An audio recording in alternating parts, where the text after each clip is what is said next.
श्रीरामपूरमध्ये स्थानिक गुन्हे शाखेची मोठी कारवाई, वाळूची अवैध वाहतूक करणारा डंपर जप्त। नमस्कार, आपण पाहत आहात महाराष्ट्र जनता न्यूज।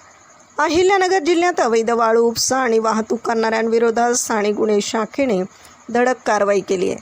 श्रीरामपूर तालुक्यातील मालुंजे शिवारामध्ये रात्रीच्या सुमारास सापळा रचून पोलिसांनी 8,40,000 रुपयांच्या मुद्देमालासह एकाला ताब्यात घेतले।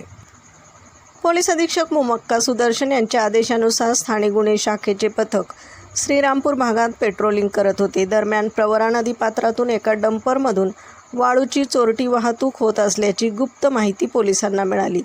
त्यानुसार उपनिरीक्षक संदीप मुरकुटे आणि त्यांच्या पथकाने मालुंजे गावातील बस स्टँडजवळ सापळा लावला। संशयास्पद डंपर येताच पोलिसांनी तो थांबवून चालक निलेश गायकवाड याला ताब्यात घेतलं। मुख्य आरोपी आणि डंपर मालक रणजित बडाक हा सध्या फरार असून पोलीस त्याचा शोध घेत आहेत। या कारवाईत पोलिसांनी 8,40,000 रुपयांचा मुद्देमाल जप्त केला आहे। आरोपीविरुद्ध श्रीरामपूर तालुका पोलीस ठाण्यात BNS कलम 303(2) आणि 3(5) अंतर्गत गुन्हा दाखल करण्यात आला आहे।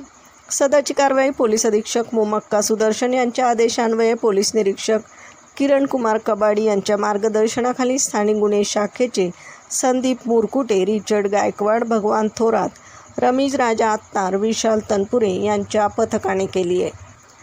अहिल्यानगर जिल्ह्यात कुठेही अवैध धंदे सुरू असल्यास नागरिकांनी थेट स्थानिक गुन्हे शाखेच्या 0241 24 16 111 या क्रमांकावर किंवा डायल 112 वर माहिती द्यावी, असं आवाहन पोलीस प्रशासनाने यावेळी केलं आहे।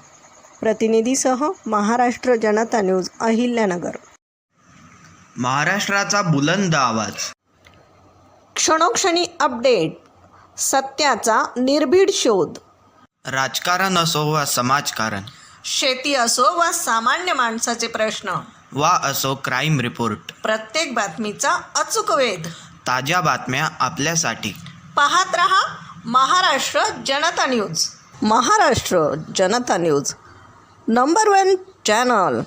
आजच लाईक, शेअर आणि सबस्क्राईब करा।